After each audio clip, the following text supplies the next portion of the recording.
አምስቱ አህት አብያተ ክርስቲያናት በተለይ የኢትዮጵያ ቤተክርስቲያን በምስጢረ ሥላሴ ትምህርቷ ፍጹም ተወዳዳሪ የሌላት ናት ቤተክርስቲያናችን ማለት ነው። የተያያዘው ክንፍ የቤተክርስቲያናው ትምህርት ነው። የቅዱስ ያሬድ ዜማ ከቅዱስ አትናቴዎስ ጋር ይገናኛል። በዘመን አይገናኙም፣ በመልክ አይተዋወቁም፣ ዝምድና የላቸው። ግን በየተነሱበት ዘመን ያስተማሩት ትምህርት እርስ በርስ መጋጨት የሌለው አንድ የክርስቶስ ትምህርት ነው። ባለን ደቂቃ የምንማማርበት የትምህርታችን ርዕስ የሚሆነው የቅዱስ ዳዊት ጠጠሮች በሚል ርዕስ ይሆናል። በዚህ ርዕሰ ጉዳይ እንማራለን። ለቀደምት ነቢያት፣ ለአበው፣ ለዳህርት ሐዋርያት፣ ለሊቃውንት ምስጢሩን የገለጸ ቅዱስ እግዚአብሔር ለእኛም ምስጢሩን ይግለጽልን። መጽሐፈ ሳሙኤል ቀዳማዊ ምዕራፍ 17 ሙሉውን ስታነቡት ስለ ቅዱስ ዳዊት ጠጠሮች ዝርዝሩን ይናገራል። ታሪክ ስለሆነ ቤት ገብታችሁ አንብቡት።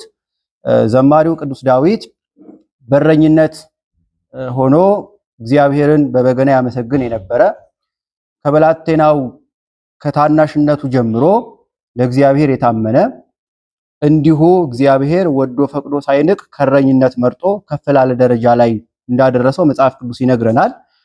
በርካታ ወንድሞች ነበሩት። እነዛ ወንድሞቹ ለንግስና አባቱ እጩ አቅርቧቸው ነበረ። እግዚአብሔር ግን አልፈቀደም። የወደደው የፈቀደው ቅዱስ ዳዊትን ነው። ከረኝነት ተጠርቶ ሳሙኤል ነቢዩ በቀኝ አካሉ ላይ ቅባሜሮን ቀብቶ በእስራኤል ላይ ትነግስ ዘንድ እግዚአብሔር ፈቅዷል ብሎ ሾመው። ከዛ በኋላ ይላሉ ሊቃውንተ ቤተክርስቲያን 7 ሀብታትን ተቀበለ። በሰባቱ ሀብታት እግዚአብሔርን እያመሰገነ ሕዝበ እስራኤልን በቅንነት እየመራ ኖረ። ንግስናን ከመንፈሳዊነት አስተባብሮ የያዘ አባት ነው እና ይህ ታላቅ የሆነ ቅዱስ ዳዊት አባታችን በዘመኑ በርካታ ተግዳሮቶች ገጥመውታል። ከቤቱ ተሰዷል። በገዛ ልጁ ጦርነት ተከፍቶበታል። ያን ሁሉ በፍጹም ቅንነት በብሉይ ኪዳን ዘመን እየኖረ እንደ ሐዲስ ኪዳን ሆኖ ማለትም በሐዲስ ኪዳን ጠላትን መውደድ ሕግ ተሰርታለች። በብሉይ ኪዳን ግን ወዳጅህን ውደድ ጠላትን ጥላ የሚል ሕግ ነበር። ቅዱስ ዳዊት አባታችን ግን በብሉይ ኪዳን እያለ እንደ ሐዲስ ኪዳን የኖረ ጠላቶቹን በፍጹም ፍቅር ይወድ የነበረ በቀልን ለእግዚአብሔር እንጂ ለራሱ የማይሰጥ እግዚአብሔር ያውቃል፣ እግዚአብሔር ይበቀላል። ምናልባት እግዚአብሔር ስደበው ብሎት ይሆናል ብሎ ስድብን ሳይቀር ይታገዝ የነበረ ታላቅ አባት ነው። የቅዱስ ዳዊት በረከት በሁላችን ላይ ይደርብን። ለንግስና ከመሾሙ በፊት ከዳዊት በፊት ሳኦል የሚባል ንጉስ በእስራኤል እንደነገሰ ታውቃላችሁ። ሊቃውንት እንደተረጎሙልን ሳኦል የያውላችሁ ንጉስ ነው ይላሉ። ምን ማለት መሰላችሁ? አሁን አንዲት እናት ለልጇ ምግብ እየሰራችለት ጥሩ ምግብ እየሰራችለት እያለቀሰ ምግብ አምጪ ሲላት ምን ታረጋለች? የሆነ ነገር ቆርሰ ያውልክ ይነቅህ ብላ ትሰጧለች። በንዴት የእውነት ይነቅህ አይደለም ግን በንዴት ጥሩ እየሰራውልህ አይደለ ብላ ማለት ነው። እግዚአብሔርም ዳዊትን አስቦ ነበር ለእስራኤል ቸኩለው አንግስ ለነ ንጉስን አንግስልን እያሉ በነብዩ በኩል ወደ እግዚአብሔር ሲጮሁ እግዚአብሔር ሳኦልን አነገሰላቸው ማለት ነው። ከዛ በኋላ ከሳኦል በኋላ ቅዱስ ዳዊት አባታችን ለንግስና ተመረጠ። ሳኦል የማይገባ ስራ ሰራ፣ ክፉ መንፈስ አደረበት፣ አሟሟቱም ደስ የማይል ሆነ ማለት ነው። እና ቅዱስ ዳዊት በነበረበት ጊዜ ያጋጠመው በመጽሐፍ ቅዱስ የተጻፈ አንድ ታሪክ አለ። እሱም ጎልያድ የሚባል ኃያል በፊቱ እንደቀረበና እንዴት ድል እንደነሳው መጽሐፍ ቅዱስ ታሪኩን ይነግረናል። ቃል በቃል አንደኛ ሳሙኤል ምዕራፍ 17ን ስታነቡት ጎልያድ ቁመቱ ረጅም 6 ክንድ ከስንዝር የነበረ እግዚአብሔርን የማያመልክ ያልተገዘረ ለጣዖት የሚንበረከክ እስራኤላውያንን የሚያስጨንቅ ፍልስጤማዊ እንደሆነ መጽሐፍ ቅዱስ ይነግረናል። እንደገና ቁመቱ መርዘሙ ብቻ ሳይሆን ከራስ ፀጉሩ እስከ እግር ጥፍሩ ድረስ ብረት ለበስ ጦር የያዘ ሰይፍ የያዘ ጋሻ የታጠቀ ጽኑ አርበኛ እንደነበር መጽሐፍ ቅዱሱ ይነግረናል። እና ይህ ጎልያድ ወደ እስራኤል ዘንድ እየመጣ ከፍ ካለ ተራራ ላይ ሆኖ በእስራኤል ላይ ሽብር ይፈጥራል። የምታመልኩት አምላክ ያድናችሁ እንደሆነ እናያለን እያለ የማይገባ ጸያፍ ቃል በሕዝቡ በእስራኤልና በቅዱሱ የእግዚአብሔር ስም ላይ ነውር ይናገር ነበረ። ሁልጊዜም ይዝት ነበር፣ ከኔ ጋር የሚዋጋ ቢኖር ይምጣ እንዋጋ። እኔ ከተሸነፍኩ እኔና ወዳጆቼ ወይም ወገኖቼ ይገዙለታል። እኔ ካሸነፍኩት ያንን ሰው ግን እሱና ዘመዶቹ ወገኖቹ ዘር ማንዘሩ ለኔ ይገዛሉ እያለ ሁልጊዜ ከፍ ካለ ተራራ ላይ ይወጣ ይዝትባቸው ነበር ማለት ነው። ከዕለታት በአንድ ቀን የእግዚአብሔር ሰው ቅኑ አገልጋይ ቅዱስ ዳዊት የዚህን የነውረኛ ንግግርና ክፉ ቃላት ሰማ ይላል መጽሐፍ ቅዱስ እና ወደ ንጉሱ ወደ ሳኦል ሄደ። እኔ ገለዋለሁ አላቸው። እንግዲህ ዳዊት ብላቴና ነው፣ ተመልከቱት። ጎልያድ ቁመቱ ረጅም ነው፣ ጨካኝ ነው፣ ርኅራኄ አያውቅም። አይሆንልህም አሉት። ፍቀዱልኝ አለ ቅዱስ ዳዊት። በማን ተማምኖ ይመስላችኋል? በእግዚአብሔር ተማምኖ ማለት ነው። ፍቀዱልኝ፣ በፍጹም አይሆንልህም። ይሄንን የሚያክል ሰው ከጦር አርበኛ ጋር ገጥመህ ልታሸንፈው አትችልም፣ አይሆንልህም አሉት። አይ በፍጹም ፍቀዱልኝ አለ። ተፈቀደለት። ግን ምንድነው ያደረጉት መሰላችሁ? የውትድርና ልብስ አለበሱት። ቅዱስ ዳዊት ብላቴና ነው ብያችኋለሁ። በቁመትም አላደገም፣ ገና ትንሽ ነው። የውትድርና ልብስ አለበሱት። ልብሱ ግን አልሆነውም፣ አላራምዳለሁ። አወለቀና የራሱን መደበኛ ልብስ ለበሰ። በዚህ ነው የምዋጋው አለ። በጎልያድ ፊት ሲቆም ጎልያድ የመልኩም ማማር ልጅነቱን አይቶ ከሱ ጋር እንዲዋጋ አውቆ ስጋህን ቆራርጬ ለሰማይ ወፍና ለምድር አራዊት ሰጠዋለሁ ብሎ በሚያመልከው በጣዖቱ በአምላኩ ስም ረገመው ዳዊትን። ዳዊትን ሲረግመው ቅዱስ ዳዊት ምን አለ? ታላቅ ኃይለ ቃል ነው የተናገረው። አንተ ትመጽእ ሀቤየ በሰይፍ ወበኩናት፣ አንተ በሰይፍና በጎራዴ በጦር መሳሪያ ወደ እኔ ትመጣለህ። ወአነ እመጽእ ሀቤከ በስሙ ለእግዚአብሔር ጸባኦት፣ እኔ ግን አሸናፊ በሆነው በልዑል እግዚአብሔር ስም እመጣብሃለሁ አለው። ይህንን ተናግሮ መጽሐፍ ቅዱሱ እንደሚነግረን ቀጥታ ወደ ወንዝ ወረደ። ወደ ወንዝ ወርዶ ሊቃውንት አምስትም ሶስትም ይላሉ፣ አምስት በሚለው እንያዘው። አምስት የወንዝ ጠጠሮችን ከወንዝ ውስጥ አወጣ፣ በኮረጆም አደረገ። ወደ ጎልያድ ፊት ቀረበ። ከኮረጆ ውስጥ አንዱን ጠጠር አውጥቶ በወንጭፉ አድርጎ ሲያስወነጭፈው በድርሳነ ሚካኤልም ተጽፎ እናገኛለን። የመላእክት አለቃ ቅዱስ ሚካኤል ብረት ለበሱ ጎልያድን የጭንቅላቱን የብረት ቆብ ከፍ አደረገለት። ያን ጊዜ ምኑ ተቀረቀረ? ወንዝ ያመጣው ጠጠር ግንባሩ ውስጥ ተቀረቀረ።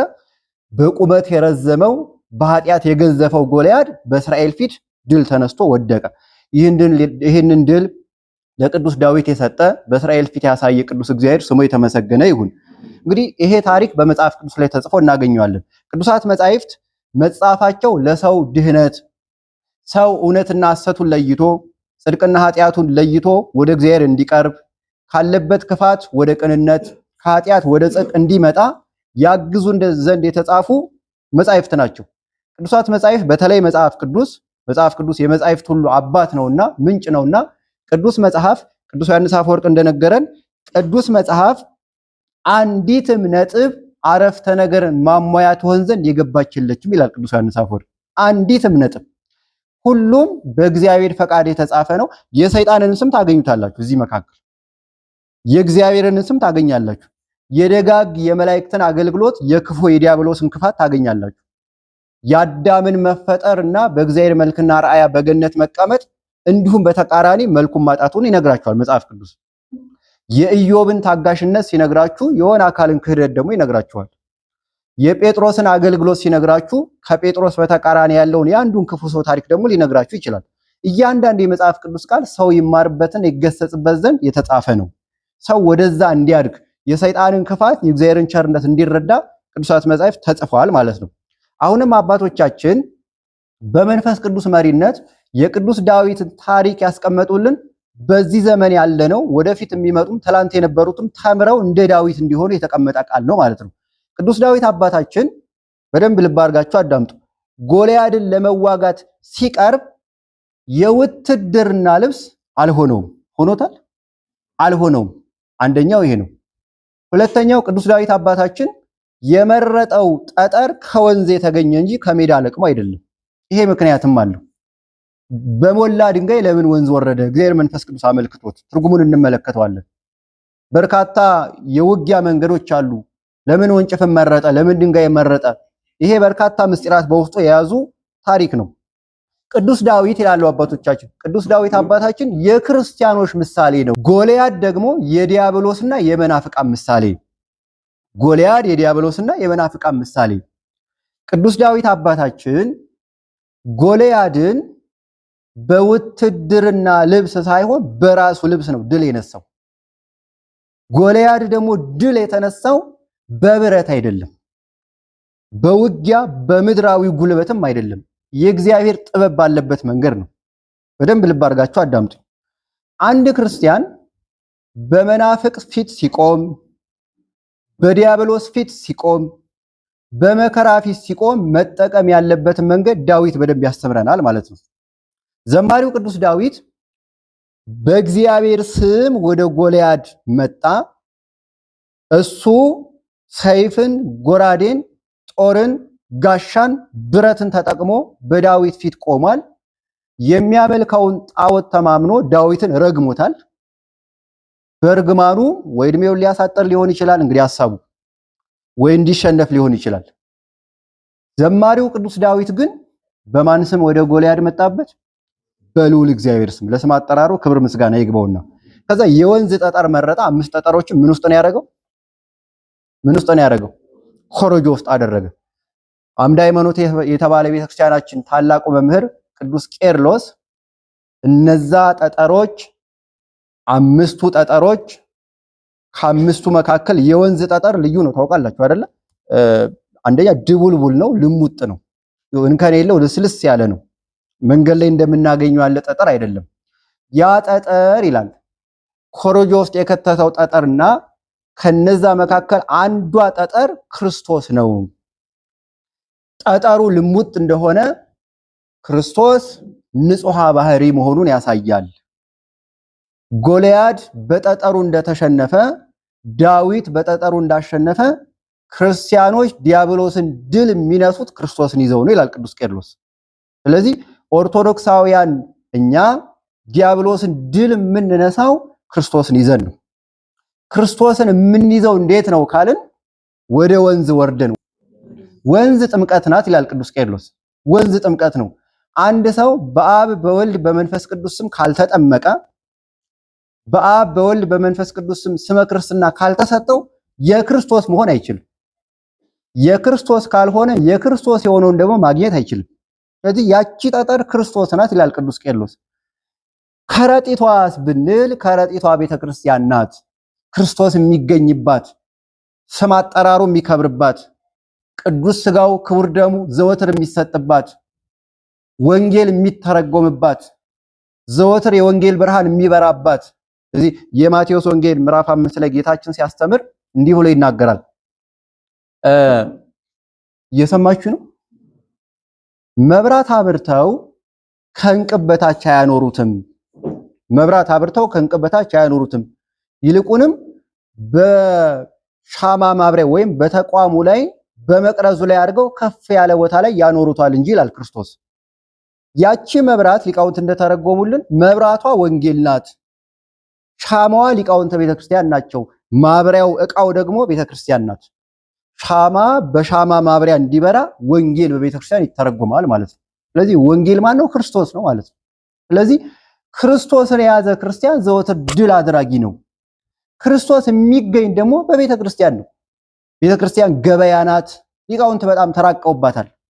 በገበያ የምንሻውን እንደምናገኝ ሁሉ በቅድስት ቤተክርስቲያንም የነፍስም የሥጋም መድኃኒት ክርስቶስ ይገኛል።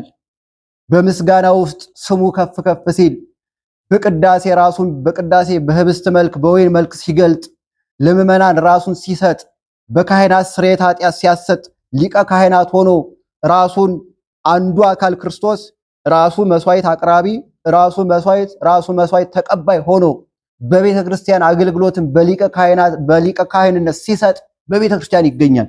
ኦርቶዶክሳውያን ክርስቲያኖች ወደ ቤተ ክርስቲያን ሲመጡ ክርስቶስን ያገኙታል።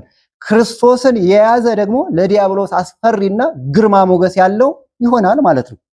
ሰምታችሁ ከሆነ አንዳንድ እናትና አባቶቻችን ስጋው ደሙን የተቀበለ ሰው ብቻውን ሲሄድ ምንድን ነው የሚሉት? ብቻውን ሲሄድ እንዳትለከፍ ነው የሚሉት አይደል? እንዳትለከፍ። እናቶቻችንን ብትጠይቁም ስጋው ደሙን ለምን አይቀበሉም ማየ ብትሏቸው፣ በተለይ ብቻቸው የሚኖሩ ከሆነ ማን ይጠብቀኛል እዛው ተኝቼ ባደርኩበት ተለክፌ ባድረስ፣ ምስኪን እናቶች ባለማወቅ ነው። ማስተማር የኛ ግዴታ ነው አይደል? ክርስቶስ ከነሱ ጋር ካል እንዲሁ እግዚአብሔር ያሳያችሁ። እነዛ ሰዎች ስጋው ደሙን ተቀበሉ እና እኛ አጅበናቸው እየሄዱ እንዳለ በቀኝ ቆመን እያጀብን በግራ ቢመጣ ዲያብሎስ እኛ ከልካይ ልንሆን ነው? አይመጣም እንጂ ቢመጣም የኛ መቆም ለነሱ ትርጉም ይኖረዋል? ማጀብ ሰይጣን ሲጀመር ረቂቅ ነው አይደል? ልምጣ ቢል አንተን የሚባል ሰው አጠገቡ ስለቆመ የሚፈራ አይደለም። ልምጣ ካለ በቀኝ በኩል እንትና ስለቆመች የሚፈራ አይደለም። ክርስቶስን የያዘ ሰው ሁልጊዜ ባጋንን ተፈርቶ ይኖራል ማለት ነው። ይሄ ነው እና ኦርቶዶክሳውያን ክርስቲያኖች እዚህ አዳራሽ ያላችሁ ለሌሎችም እንድትነግሩ የምንሻው ክርስቲያኖች በዲያብሎስ ላይ ኃያልነትን ማግኘት የሚችሉት ስጋው ደሙ ሲቀበሉ፣ በዲያብሎስ ላይ ግርማን የሚያገኙት የስጋው ደሙ ሕይወት ሲኖራቸው ነው። አለበለዚያ መጽሐፍ ቅዱስ እንደነገረን ስጋዬን ያልበላ ደሜን ያልጠጣ የዘላለም ሕይወት የለውም። ከዛም በላይ ደግሞ ስጋዬን የበላ ደሜን የጠጣ እኔ ከሱ ጋር እኖራለሁ እሱም ከኔ ጋር ምን ይላል ይኖራል ብሏል። ስጋው ደሙ እንድንቀበል ቸሩ አምላካችን እግዚአብሔር ይፍቀድልን። ስለዚህ ያቺ ጠጠር ማናት? ክርስቶስ ነው። ክርስቶስን የያዘ ሰው ሁልጊዜ ድል አድራጊ ይሆናል ማለት ነው።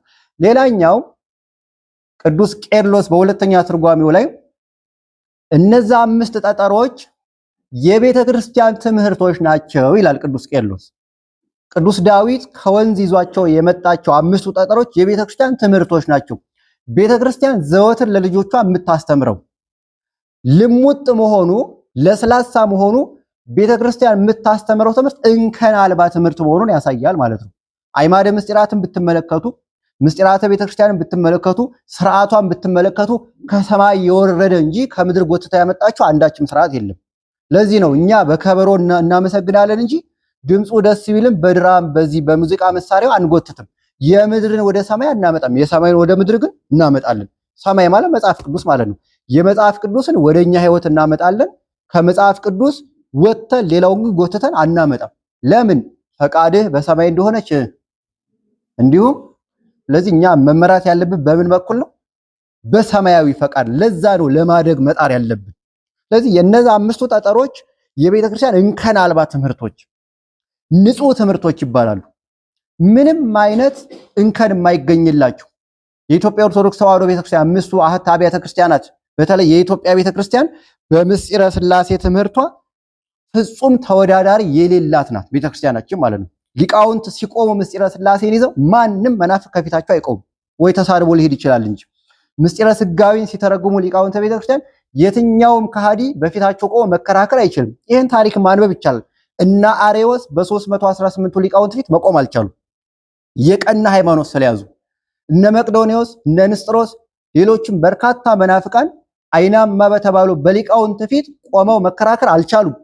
ለምን? እንከን አልባ ትምህርት ስለያዙ። በሀገራችን በርካታ ጉባኤ ተካሂዷል። በነገስታቱ ዘመን ቅዱሳን አባቶቻችን የቤተ ክርስቲያን መምህራን በክርስቶስ ሞገስ ያላቸው እውነተኛውን ትምህርት የያዙ እንከን አልባ ትምህርት ስለሆነ የያዙት መናፍቃኑ ቀርበው በመንግስታት እንኳን ቢደገፉም በገንዘብ ቢበረቱም እውነት ሁልጊዜ እውነት ነው። ታውቃላችሁ አይደል? እውነት ሁልጊዜ እውነት ነው።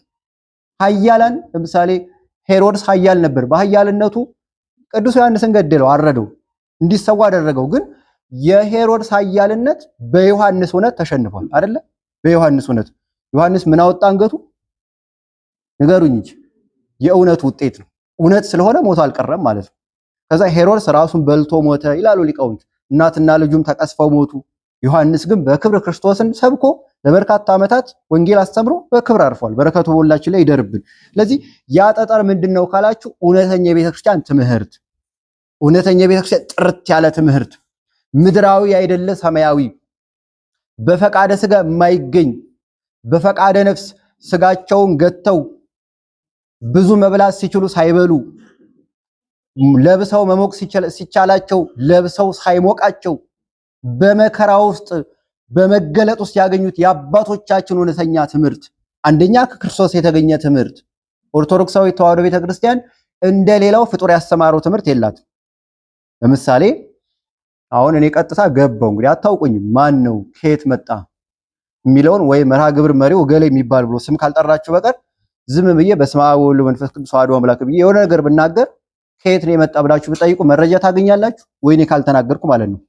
አንድ ሰው ስለ አንድ ሰው መረጃ ለማግኘት ባለቤቱ ካልተናገረ በቀር ማወቅ እንዳይቻል የእግዚአብሔርን ማንነት መጀመሪያ ያገኘነው ከራሱ ከእግዚአብሔር ነው ማለት ነው። ሊቀ ነቢያት ቅዱስ ሙሴ በእግዚአብሔር ፊት ቆመ። ወደ እስራኤልም ሊልከው አናገረው ወደ ግብጽ። ማን ላከኝ ልበል ብሎ ጠይቋል አይደል ሊቀ ነቢያት ቅዱስ ሙሴ። ዘሃሎ ወይሄሉ ውእቱ ፈነወ እንዲ ያለና የነበረ ላከኝ ብለህ ተናገር አለው። ስለዚህ ያለና የነበረ የእግዚአብሔር ስም ነው፣ ስሙን ገለጠለት። ዕብራውያን ምዕራፍ 1 ቁጥር 1ን ብታነቡት ለቀደሙት ለነቢያት በትንቢት በምሳሌ ለአበው በምሳሌ ተናገረ። ወበዳህሪሰ መዋዕል ነገረነ በወልዱ በኋለኛው ዘመን ግን በልጁ ነገረን ብሎ ስለተናገረ የኛን ትምህርት ወይም ኦርቶዶክሳዊ ተዋሕዶ ቤተክርስቲያን የምታስተምረውን ትምህርት ራሱ እግዚአብሔር በሥጋ ተገልጦ ነገረን። ሐዋርያት ተቀበሉ፣ ለሚቀበላቸው አቀበሉ፣ የተቀበሉም ለሚቀበላቸው አቀበሉ። ሰንሰለቱ ሳይቋረጥ እዚህ ደርሷል ማለት ነው። ምናልባት የአብ የወልድ የመንፈስ ቅዱስን ስዕል አይታችሁ ከሆነ አለ እዚህ ጋር አለ። እሺ ምን አለ በግራ በቀኝ በአራቱ ማዕዘን ምን ይታያችኋል? ምን ይታያችኋል? አንደኛው ምን ይመስላል? መልኩ አንደኛው ሰው ይመስላል፣ ሁለተኛው አንበሳ ይመስላል፣ ሶስተኛው ንስር ይመስላል፣ አራተኛው ላይ ምንድነው ስማቸው? ኪሩቤል ወይም አርባዕቱ እንስሳ አይደለ? ምናልባት ጊዜ ይፈጅብናል እንጂ የአርባዕቱ እንስሳን ስዕል 4 ኪሎ ቅድስት ሥላሴ ካቴድራል ባለወልድ ቤተክርስቲያን አለ አይደል? እዛ ገብታችሁ ማየት ትችላላችሁ። ጥሩ አድርገው የትንቢተ ሕዝቅኤል ምዕራፍ 1 መነሻ አድርገው ስለውታል። አሁን እነዚያው ለብቻቸው ነው የቆሙት አይደለ? እንዴት መሰላችሁ? ከእግራቸው እስከ ወገብ እንደኛ 2 እግር አላቸው፣ እንደኛ ማለት ነው። እግራቸው ደግሞ የከብት ይመስላል እግራቸው። ከዛ ከወገባቸው በላይ በአንዱ ፓርት ብቻ ያለው ነው የምነግራችሁ። በአንደኛው በኩል ከወገባቸው በላይ 4 አላቸው፣ 4 ጭንቅላት፣ 4። አንደኛው ሰውን ይመስላል በአንዱ ፓርት ብቻ ያለው ማለት ነው። ሁለተኛው አንበሳን ይመስላል፣ ሶስተኛው ንስር ይመስላል፣ አራተኛው ላም ይመስላል። አንዱ ላይ ብቻ 4 አሉ። ከዛ አንዱ ራስ ላይ የሰው መልክ ላይ 4 ክንፍ አለ፣ ሁለተኛው ላይ 4 አለ፣ ሶስተኛው ላይ 4፣ አራተኛው ላይ 4። ስንት ነው አንድ ላይ? በአንዱ በኩል 12 ክንፍ አለ ማለት ነው። ከዛ በዛኛውም አሁን ባልኳችሁ መንገድ በዚህም በዚህም። ስለዚህ 4 ፊት አባዙት 4 በ4 ስንት ነው? 16 ፊት አለ ማለት ነው። የነዚህ ክንፋቸው ይላል ሕዝቅኤል እርስ በርስ እንዴት የተያያዘ ነው፣ አይገለማመጡም። አንዱ ለብቻው ወደዚህ አንዱ ወደዛ አይሄድም። ሁሉም ባቅጣጫው፣ አንደኛው ወደዚህ ካየ እንዲህ ምናምን አይልም። ሁለተኛው ደግሞ በዚህ በኩል በአራቱ አቅጣጫ ያሉ ማለት ነው። በአራቱ አቅጣጫ ያሉ ክንፋቸው እርስ በርስ እንዴት አራቱ ማለት ነው እንደዚህ የተያያዙ ናቸው። ከስር ሰረገላል ዓይንን የተመሉ ናቸው ይላል። ሁለመናቸው ዓይን እንደ ኪሩቤል የሚያስፈራ ፍጥረት የለም ይላል። ግሩማን የሚያስደነግጡ ናቸው ባፈጣጠራቸው እና እንዲያርጎ ፈጥሮ በላያቸው ላይ ግርማ ያለውን ዙፋኑን ተክሎ በእነሱ ላይ ነክሶ ይኖራል። ለስም አጠራሩ ክብር ምስጋና ይግባው። ክንፋቸው ይላሉ ሊቃውንተ ቤተክርስቲያን የተያያዘው ክንፍ የቤተክርስቲያኗ ትምህርት ነው።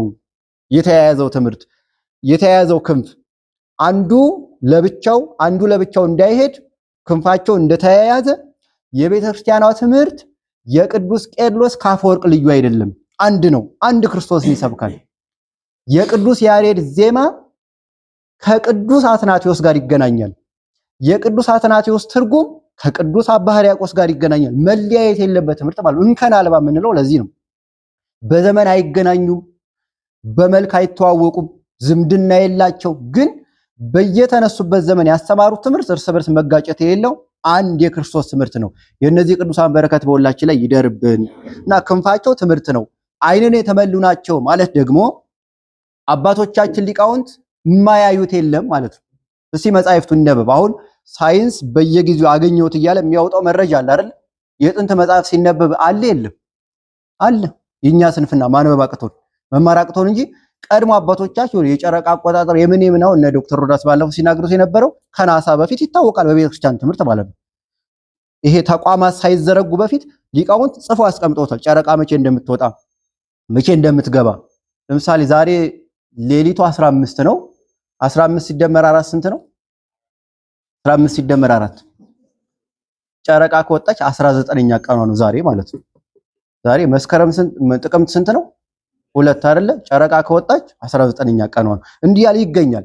አሁን ሌሎቹ በዓል ለማክበር አይተው ነው አይደለ? እዚህ ሆነን እኛ እናገኛታለን። እዚህ ሆነን መቼ እንደምትወጣ እናገኛታለን። እና ቀድሞ አባቶቻችን ያውቁታል፣ ጠንቅቀው ይረዱታል። አባቶቻችን የነዚህ ልጆች ያደረገን ቅዱስ እግዚአብሔር ስሙ የተመሰገነ ይሁን። አሜን አትሉም? ታዲያ እነዚህ 5ቱ ጠጠሮች ትምህርት ናቸው ካልን ክርስቲያን በዘመኑ የሚነሳው መናፍቅ ድል ማድረግ የሚችለው ቤተክርስቲያን የምትሰጠውን ትምህርት በመማር ነው ማለት ነው። ቤተክርስቲያን የምታቀበለውን ትምህርት በመማር ነው። ቅድስት ቤተክርስቲያናችን ምስጢራትን፣ ዶግማዋን፣ ቀኖናዋን፣ ትውፊቷን በመጽሐፍ አስፍራ በመምህራን ልቦና ስላ ልጆቼ ኑ ተማሩ ብላ ሁልጊዜ ትጣራለች። የኛ ድርሻ መጥቶ መማር ነው። አሁን አንድ መናፍቅ መጥቶ እግዚአብሔርን ከፍ ዝቅ ቢያደርግብን፣ ቤተክርስቲያንን ከፍ ዝቅ ቢያደርግብን መልሱ ዱላ ነው? እስቲ ንገሩኝ። ዱላ ነው ወይ? ድንጋይ መወራወር መልስ አይሆንም። ብዙ ነን ብሎ ነገርም የለም። ብዙ ቁጥራችን ብዙ ነው። ይሄ ማታው ጉባኤው ጧፉ ሲደምቅ አይቶ እኛ እኮ ብዙ ነው። የፈጹም እንዲህ ያለ ነገር የለም። ማንነት የሚታወቀው በእውነት ነው። እውነትን ደግሞ በመማር ነው የምናውቃት እንጂ ኦርቶዶክስ ተዋህዶ በጣም አስደናቂ ሃይማኖት፣ በጣም ልዩ ሃይማኖት አዎ ናት። ልዩ መሆኗን ግለጽልኝ የምትሉት የማያውቅ ትውልድ አለ። የማያውቅ ልዩ ናት። በቃ እንዲህ ያለ መልስ ደግሞ የለም። ኦርቶዶክስ ምንድነው? የአባቶቻችን ምንድነው? የአባቶች በቃ የጥንት የአባቶቻችን የጥንትንማ እስልምናም የጥንት ነው፣ ሂንዱይዝምም የጥንት ነው፣ ጣዖት አምልኮም የጥንት ነው አይደለ? እውነቴን ነው አይደለ? የጥንት ማስረጃ ስለማይሆን ማለት ነው። የጥንት ካለ በኋላ ብዙ የሚከተላቸው በርካታ ትምህርቶች ስላሉ በውስጡ ኦርቶዶክሳዊነት ምንድነው? ተዋህዶ ምንድነው? የለበስከው ነጠላ ምንድነው? የምትሰለው ቤተክርስቲያን ምንድነው? ታቦቱ ምንድነው? ድንግል ማርያም ማናት? ክርስቶስ ማን ነው ተብሎ ቢጠይቅ አንድ ሰው በደንብ የመመለስ መንፈሳዊ ግዴታ አለበት። አለበለዚያ በፉከራ የሚገኝ ሃይማኖት ስለሌለ እና ቤተክርስቲያን ዘወትር ትምህርቷን አዘጋጅታ እንከን አልባ ትምህርቷን አዘጋጅታ ከፈቃደ ስጋ ልዩ የሆነ በስጋዊ ፈቃድ የማይገኝ በስጋዊ ምርምር የማይታወቅ እነ ቅዱስ ዲዮናሲዮስ የነ ቅዱስ ጳውሎስ ደቀ መዛሙርት የነበሩት በአቴና ቅዱስ ጳውሎስ ያጠመቀው በሃይማኖተ አበው ጽፎታል። ወዝንቱ ትምህርት ህቡ ለርኩሳን ወክሱት ለንጹሃን። ይህ የቤተ ክርስቲያን ትምህርት ለረከሱ የተሰወረ ነው ብሏል። ለንጹሃን የተገለጸ ነው። ጻድቃን ያምርዎ ወኃጥአን ይስእንዎ። ጻድቃን ሰዎች ያውቁታል፣ ኃጢአተኞች ግን ይሳናቸዋል። ይህንን ትምህርት ከአባቶቻችን በክብር ተቀበልነው ይላል። የቤተ ክርስቲያኗን ትምህርት ማለት ነው። በክብር ተቀበልነው፣ በክብር እናስተላልፈዋለን እያለ ይናገራል። ሃይማኖተ አበው ዘቅዱስ ዲዮናሲዮስ ላይ ገብታችሁ ስታነቡት ማለት ነው። እና ይቺ ቤተ ክርስቲያን በስጋዊ በደማዊ ፈቃድ የማይገኝ ትምህርት በመንፈሳዊ ፈቃድ የሚያዝ ትምህርትን አስረክባለች። ስለዚህ ከኛ የሚጠበቀው ምንድነው? መጥቶ ከዚህ ምንጭ መጠጣት፣ መጥቶ ይህንን ወንጌል መማር፣ ክርስቶስ ያስተማረውን ትምህርት ሐዋርያት የተቀበሉትን ትምህርት በሚገባ በደንብ አድርጎ መጠጣት። ነካ ነካም አይደለም። ውሃን ቀምሰው ቢተው ጭራሽ ጥምን ያባበሳል። በደንብ መጠጣት። ስለዚህ ጀምሮ መተውም ክርስትና አይደለም። ፍጹም ትምህርትን መማር፣ ጊዜን ለትምህርት መስዋዕት ማድረግ። ይሄው እስከ 12ም ተማርን፣ እስከ 10ም ኮሌጅም ገባን። ስንሞት ፕሮፌሰር ከሌ መጣ ሲሉ ሬሳው መጣ ነው መልሱ። በቃ አለቀ አይደል? ስንሞት የተማርነው የእግዚአብሔር ቃል ግን እዛኛው ዓለም አሻግሮ በዚህ በምድር ላይ ከሰራ ነው ማለት ነው። በእግዚአብሔር ቀኝ ሊያቆምን ይቻላል። በቀኙ እንድንቆም አምላካችን እግዚአብሔር ይፍቀድልን። ስለዚህ መጥቶ መማር የኛ ድርሻ፣ ማስተማር የቤተ ክርስቲያኗ ድርሻ፣ ለትምህርት መስዋዕትነት መክፈል የኛ ድርሻ፣ ትምህርቱን ለልጆቿ ማብላት ማጠጣት የቤተ ክርስቲያን ድርሻ። እንደ አቅሙ ሕፃናት ሲመጡ ወተት፣ ከፍ ሲሉ ፍትፍት፣ ጠንከር ሲሉ ስጋ አጥንት እንዲሰጣቸው ለጀማሪ ክርስቲያን የሚሰጥ ትምህርት አለ። ለማዕከላዊ የሚሰጥ ትምህርት አለ። ለፍጹማን የሚሰጥ ትምህርት አለ። መጥቶ የማያውቅን ክርስቲያን እንዴት እንደምታስተምር ቤተክርስቲያን ታውቋለች። ደርሶ መጥቶ የማያውቅን ክርስቲያን ሲመጣ እግዚአብሔር ጤና ይሰጣል። እውነት ነው አይደለ? እግዚአብሔር ጤና ይሰጣል። ሀብትህን ይባርክልሃል። እውነት ነው፣ እየሸነገልን አይደለም። ሀብት ይባርካል። ስንመጸውት ብድራትን ከእግዚአብሔር እንቀበላለን። እንዲህ ብለን እናስተምረዋለን። እየበሰለ እየጠነከረ ሲሄድ እግዚአብሔር ጤና ብቻ ሳይሆን በሽታም ይሰጣል ይባላል። ከፍ ይላል ማለት ነው። በሽታ እንደ ኢዮብ ሊያደርግ ይችላል። እንደ ቅዱስ ጳውሎስ ታማሚ ነው ታውቃላችኋል። የራስ ምታት የሆድ ውጋት ነበረ። ፈውሰኝ ቢለው የለም ብሎታል ክርስቶስ። እንደ ጢሞቴዎስ በሽታም ይሰጣል። በሽታው ግን የሚያስከብር ነው፣ የሚያዋርድ አይደለም። ላወቀበት እና እንደየአቅሟ ቤተክርስቲያን ትሰጣለች ትምህርቱን። ከዚህ ያንን እየተመገቡ እየበሰሉ ከዚህ የቤተክርስቲያን ጠበቃ ጎልያድ ሲመጣ ከተማረው ትምህርት ጠጠሩን አውጥቶ መመከት ይችላል ማለት ነው። ጎልያድ በተለያየ ጊዜ ይመጣ። ብረት ለበስ ነው ጎልያድ እንደምታዩት አይደለ? ብረት ለበስ ነው። መናፍቃኑ አቅም አላቸው የላቸውም? በዘንድሮ በደንብ አላቸው። ዘንድሮ በተለይ አቅም አላቸው። በተለያየ መዋቅር ሊያሸንፉን ይችላሉ። ግን እኛ ማንን ነው የምንይዘው? ንገሩኝ እንጂ ክርስቶስን እንይዛለን። የእግዚአብሔርን ኃይል እንታጠቃለን። በተለያየ መንገድ ለምሳሌ አርዮሳውያን ቤተክርስቲያንን በመንግስታት በኩል እየተሻረኩ ብዙ ጎድተዋታል። ግን እነሱ ጠፉ፣ ቤተክርስቲያን አለች። ሌሎችንም በሀገራችን ታሪክ በእነ አባ ጊዮርጊስ ታሪክ ብታነሱ ሀገራችን ውጭም ግብፃውያንን ብትመለከቱ ሶሪያም ህንድም ብትመለከቱ መንግስታትን ተገን አድርገው ቤተክርስቲያን ይጎዷታል፣ ያቃጥለዋታል፣ ክርስቲያኖችን ይገላው፣ ቤተክርስቲያን ግን አለች። ስለዚህ ቤተክርስቲያንን ማስቀጠል የምንችለው የክርስቶስን ስም ይዘን መንፈሳዊ ሆነ ክርስቶስን ታጥቀን እንጂ ኃይለ ቃል ለተናገረ ድንጋይ ወርውረን አይደለም። ይህንን ኃይል መንፈሳዊ እንድንቀበል አምላካችን እግዚአብሔር ይፍቀድልን። ቤተክርስቲያን ስንመጣ ቅድስት ቤተክርስቲያናችን እነዚህን ሶስቱን እነዚህ ጠጠሮቹን በሶስት አይነት መንገድ ትሰጠናለች፣ ወይም እግዚአብሔር መንፈስ ቅዱስ ባወቀ በሶስት አይነት መንገድ ዕውቀቱን ያሳድርብናል። የመጀመሪያው ሊቃውንት እንደተረጎሙልን ሃይማኖተ ሰሚዕ ይባላል። ምን አልኳችሁ? ሃይማኖተ ሰሚዕ ማለት ምስጢረ ሥላሴን በምናችሁ ሰማችሁት?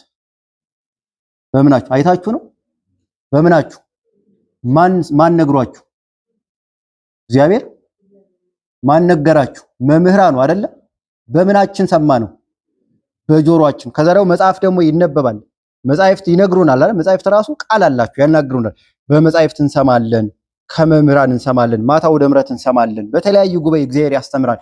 በዚህ ጸንቶ የኖረ ክርስቲያን ምን ይሰጠዋል? ላለው ይጨመርለታል እንዲል መጽሐፍ ቅዱስ ቁጭ ብሎ ተግቶ የሚማር መምህራንን አክብሮ ወንጌልን የሚማር ቅዱሳት መጻሕፍትን የሚመረምር ሰው ሃይማኖተ ሰሚዕ ከመምህራን ይሰማ ነበር። መልአክ መጥቶ ሊነግረው ደግሞ ይችላል። እንደ ክብሩ መጠን እንደ አቅሙ መጠን የእግዚአብሔር መልአክ መጥቶ ይነግረዋል።